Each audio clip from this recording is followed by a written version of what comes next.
That's the same, right? Identical. Took this off and replaced it with that. Okay. So I did the same thing here. Now I'm solving for the sum, and I'm going to add then. Oh yeah. So the sum is going to be 1 over 50, 40 plus 91 over 144, or negative 1 over 50, 40 plus 91 over 144. Okay. My sum, the actual sum, would be somewhere in between those two numbers. I want to show you something. That may not seem like a big deal. Okay? Check this out. You don't have to write this down. All right? Let's see. Negative 5040 plus 91 divided by 144. That number right there is 0.631746. Okay? Now, notice what happens when I do positive 5014, 1 divided by that plus 91 divided by that. Look how close those numbers are. The first 3 decimal places, they're practically the same, right? That's a pretty good approximation. If by just adding the first 6 of an infinite number of terms, I get within less than 1/1000th of the actual answer, that's pretty good approximating. Understand? Okay? So maybe I would have a calculator or something. Okay, that's the only example I have. And if it doesn't make sense, do your homework. If it does make sense, do your homework. Okay? All right, so I'm done with 9.5. We'll start 9.6 tomorrow. What I'm going to do now is I'm going to give you some different series. I want you to look at your flow chart and decide, the question is going to be converge or diverge. Okay? That'll be the question. But we need to know why. Okay? So, I don't know, we got 20 minutes or so. I could do half a dozen or so.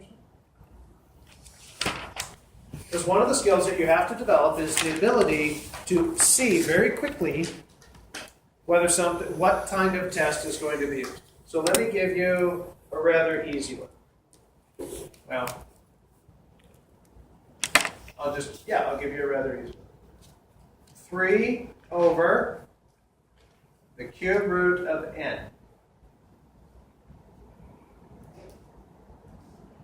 3 over the cube root of n.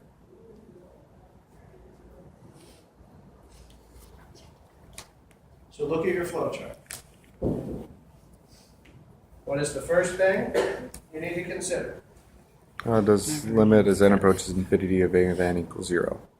And that is going to be a clear yes, because the numerator stays the same, the denominator grows faster.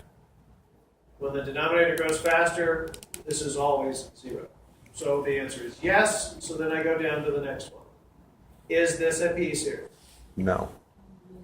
Yes, it is. No. Absolutely it is.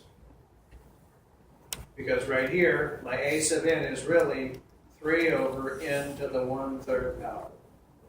That is a p series. Okay. Got it? Now, so I answer yes to that, which goes here. Now, is p greater than 1? Nope. No. Then? Divergent p series. You see? So, what's the final answer? Series diverges, and I would accept this p series. Okay, series diverges, p series.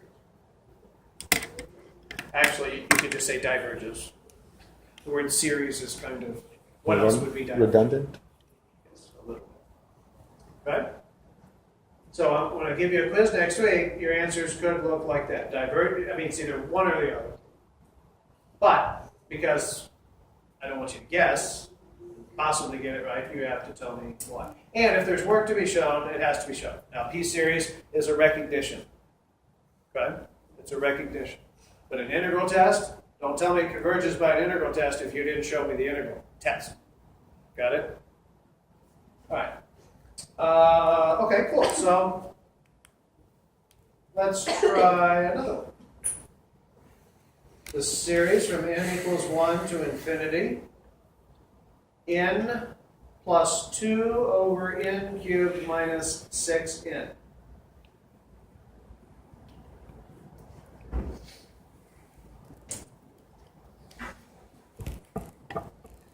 All right. Test for divergence. Yes, it will go to 0. Yes, it will go to 0. The numerator has the larger degree. Okay. Is it a p-series? No. Ow. Is it a p-series?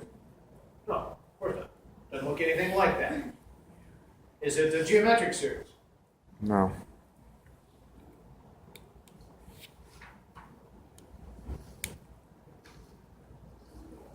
I mean, come on, guys. That's not that hard. Come on. Is that a geometric series or not? Geometric series was 3 sections ago.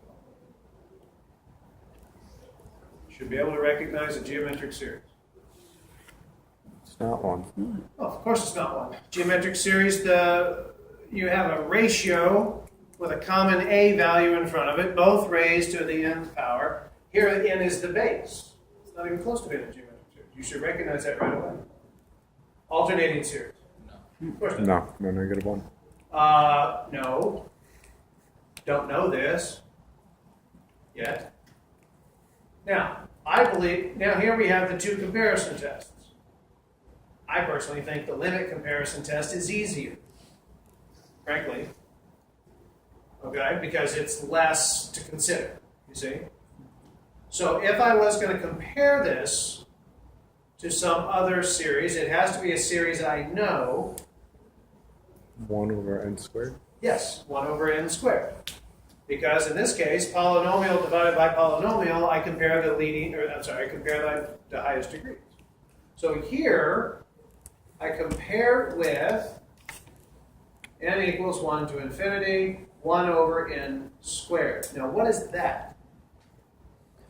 That is it's a a p convergent series p-series.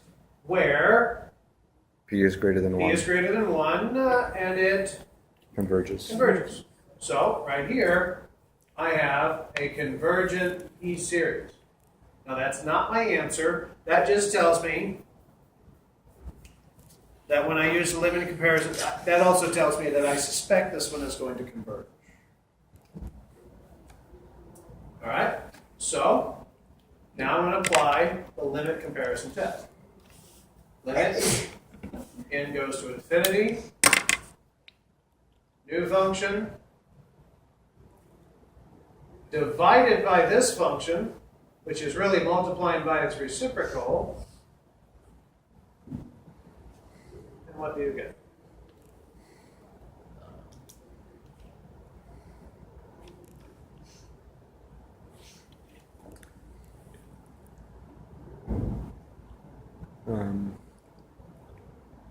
Z goes to 0. No, actually, no. It goes. It won't. 0, It'll go but to that 1 goes to because. infinity. To 1. Degree on multiply, the degree Yeah. on top is n cubed over n cubed, divide leading coefficients. You get 1. Now, what am I supposed to be getting with limiting comparison tests? Finite. Finite. Okay, so let's see. I don't really like that. Does the.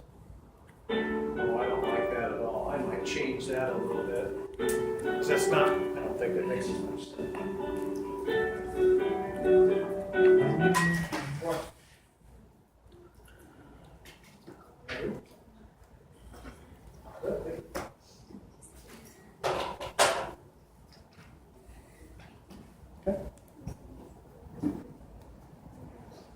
All right, so I don't love that, but you know what? You're not married to this. You could white that out and change it. right? What is the limit?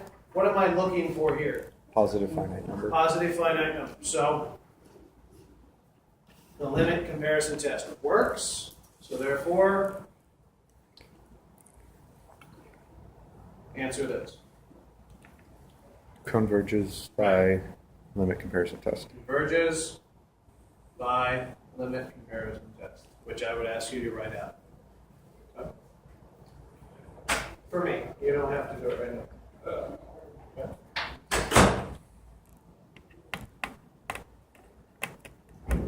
All right. How about this one?